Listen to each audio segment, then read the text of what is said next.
அதான் பொதுவா பெருமாளை மணிவண்ணன் மணிவண்ணன் சொல்லுவோம். மணினா இந்த நீலமணி இந்திரநீலக்கல், மணிவண்ணன்னா அந்த இந்திரநீலக்கல் போல் வண்ணம் கொண்டவன், அதுதான் அர்த்தம். ஆனா பெரியாழ்வார் யசோதை என்ன பண்ணிட்டா பாருங்க, ஏதோ ஒருத்தன் இந்திரநீலம்னு ஒரு கல்லை கொண்டு வந்து இந்த இந்திரநீலம் போலத்தான் பெருமாளுடைய வண்ணம் இருக்குமான்னு கேட்டுடுவானா. இல்ல, தக்க மான, அதுக்கு தான் ஒரு அட்ஜெக்டிவ் முன்னாடி போட்டாச்சு. மானா சிறப்பான. நீ ஏதோ உலகத்துல பாக்குற இந்திரநீலமணி போல் வண்ணம் நினைச்சுடாத, அது சிறப்பான இந்திரநீலமணி. எவ்வளவு சிறப்பானதுன்னா தக்க, அவன் பெருமைக்கு நிகரானது. அப்படின்னா என்ன அர்த்தம்? வேற எந்த இந்திரநீல கல்லும் இவனுடைய திருமேனி நீளத்துக்கோ அழகுக்கோ நிகராகாது. அவன் திருமேனி வண்ணத்துக்கும் சிறப்புக்கும் நிகரான இந்திரநீலமணி போல வண்ணம் கொண்டவன் தக்கமா மணிவண்ணன். அப்படி ஒரு இந்திரநீலம் உண்டான்னா கிருஷ்ணனே தான் அந்த இந்திரநீலம்னு வச்சுக்கோங்க. நீங்க வேற எந்த இந்திரநீல கல்லை கொண்டு வந்தாலும் இவனுடைய அழகுக்கோ வண்ணத்துக்கோ பொலிவுக்கோ நிகராகாது. நமக்கு புரியறதுக்காக என்ன சொல்றோம், நீலமணி போல் வண்ணம் படைத்தவன் மணிவண்ணன்.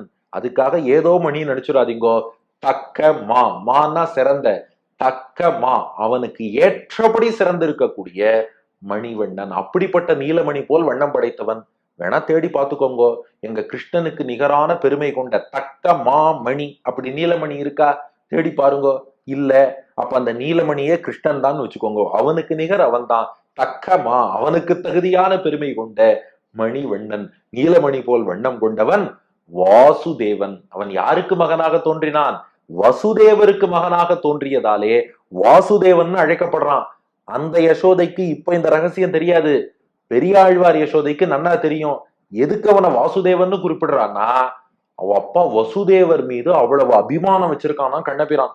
வசுதேவர் என்ன சொன்னாலும் அப்படியே கேட்பான். இதை பின்னாடியும் கண்ணபிரான் கடைபிடித்து காட்டினான்.